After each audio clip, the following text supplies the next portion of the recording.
Hello guys and welcome here. My name is Yassine. In today's video we are going to learn how to use the translate feature in Microsoft Excel.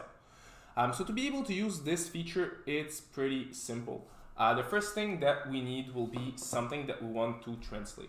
So this feature will basically allow us to translate things from pretty much any cell that we want inside of our document in any language that we want. Without having to use Google Translate or any other tool. So to be able to use that tool, it's pretty simple. What we want to do is go on the review tab right here. Once it's all done, we want to select our cell and simply click on the translate button right there.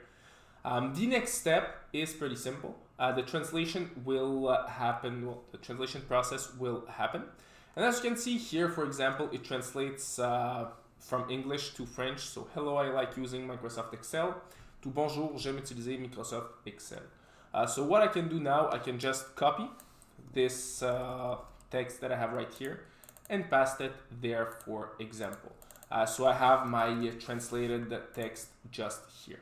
Now, what's also cool is that it can translate from more than one language. So here, for example, let's say you're speaking another language. You can select the language that you are speaking. And if you want to translate to another language, well, in this case, I translate to French, but you can translate to pretty much any language that you want. Once again, here, this is a small sentence.